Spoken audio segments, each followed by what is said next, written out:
Hiya everyone, Auntie Lexi here. So before I get into the meat and potatoes of this video, I just want to do a quick housekeeping and heads up. Obviously, this video is going to contain spoilers for Persona 4. So if you've never played the game before and want to experience the story fresh, please pause the video and, I'll see you later. Finish the game. It definitely is worth it. So, as many of you know, I reintroduced myself as Lexi on the channel. It was an incredibly personal and important moment for me, and your support has truly meant the world. So thank you so much for that from the bottom of my heart. Today, in the spirit of Pride Month, and it's also my birthday month, I thought I would talk about something personal, like a game that I just absolutely wanted to talk about, and this just felt like the perfect opportunity to do so.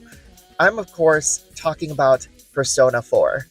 This JRPG is what brought me back to the genre, and is my absolutely favorite JRPG, anything of all time. And yes, I'm one of those people who treats their birthday as like a month-long celebration.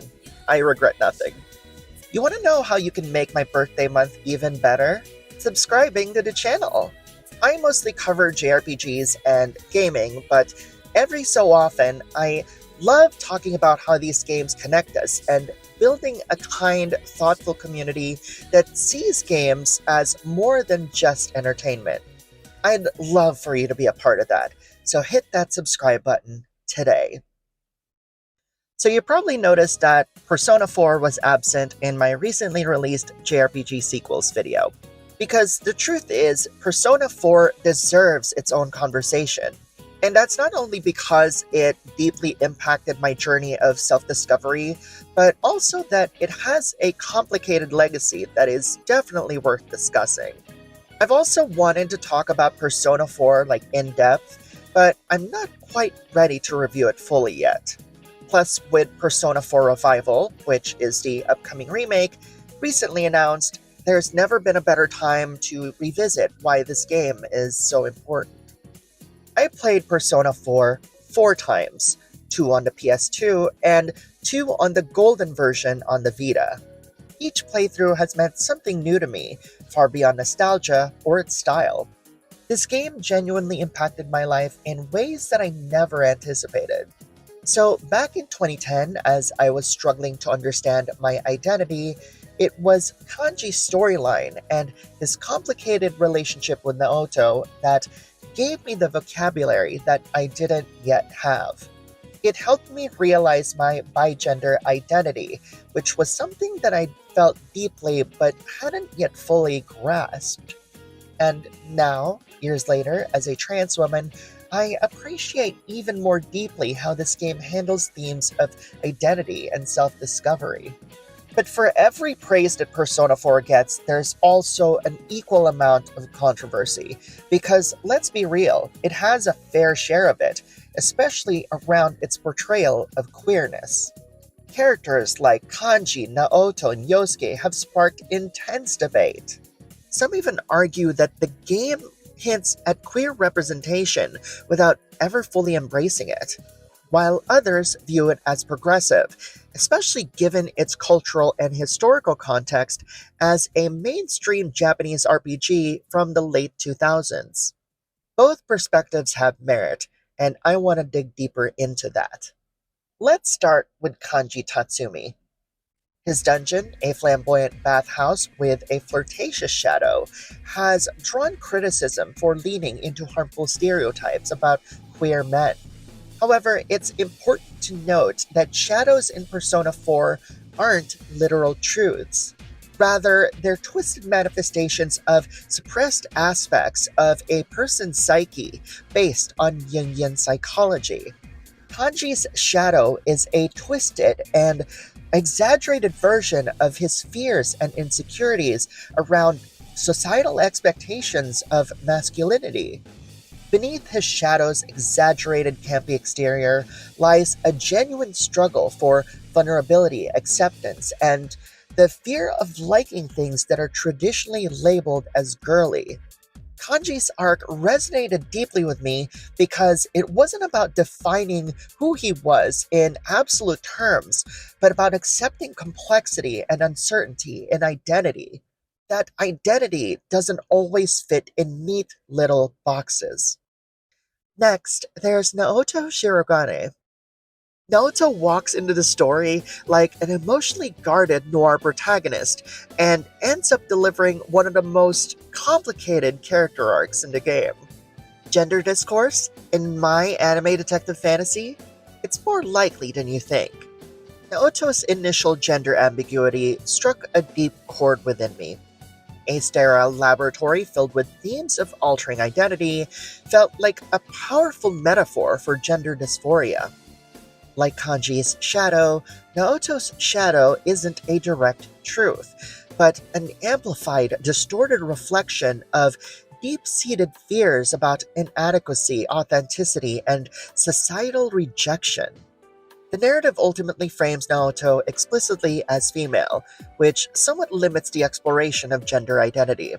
Still, their story highlights the immense pressures of conforming to existing gender roles, much like Kanji before her, and offers insight into the intense internal struggle faced by those who don't fit neatly into societal expectations.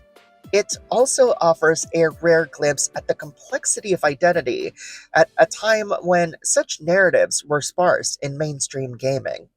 Then we have Yosuke Hanamura. Yosuke often serves as comic relief, yet his frequent jokes rooted in gay panic create discomfort and criticism. His reactions to kanji, and even to subtle queer-coded moments, reinforce negative stereotypes. The discovery of fully voiced yet ultimately cut romantic dialogue between Yosuke and the protagonist just deepens this discomfort, suggesting a hesitation from the developers to embrace queer narratives openly. Including that romantic subplot wouldn't have been just about representation. It could have been a moment of growth for Yosuke, a chance for him to confront the internalized homophobia behind so many of his offhanded remarks, and to reckon with the conflict between his feelings for the protagonist and his discomfort around queerness. It wouldn't excuse how he treats Kanji and Naoto, but it might have reframed it, offering complexity instead of discomfort.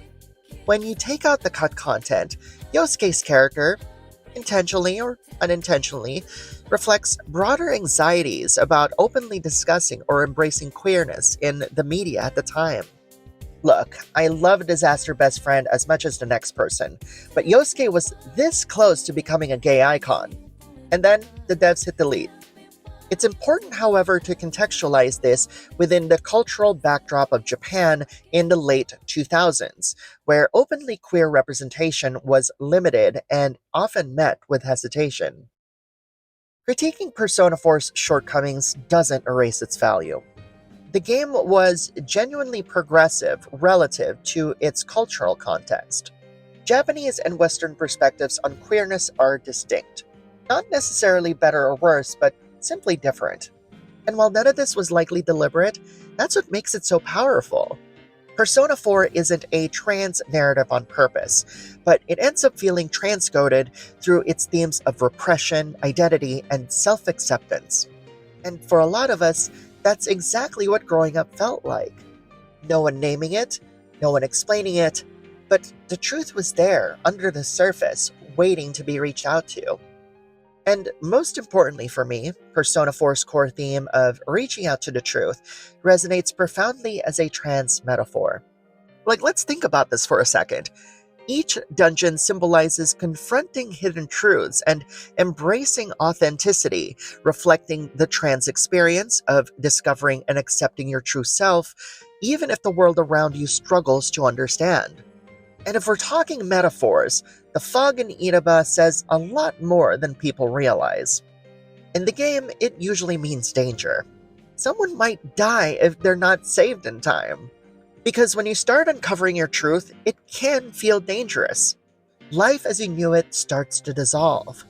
But what's really happening is that you're finally starting to see. It's not just mood, it's identity murkiness. You may not know exactly who you're becoming, but for the first time, it feels right. Around the time that I was discovering my identity, I felt something that we sometimes call the pink fog. It's a term used mostly within trans femme circles to describe that disorienting euphoric rush when your real self starts to break through. It's not universal, and it doesn't apply to every trans journey, but it was real for me.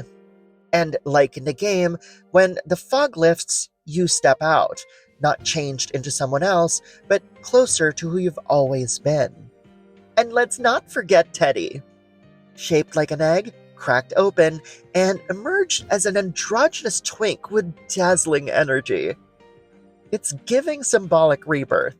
It's also giving I found myself in the fog and decided to serve. Persona 4 might be complicated, but it's deeply personal to me. It offered language and courage at a pivotal time in my life, and that's something that I'll always treasure.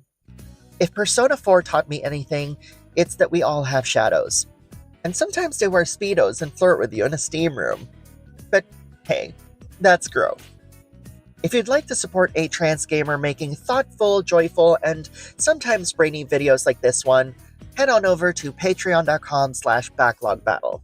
Your support truly helps keep me going, and keeps the RPG ramblings flowing. Thank you so much for watching, and I'll see you in the next video.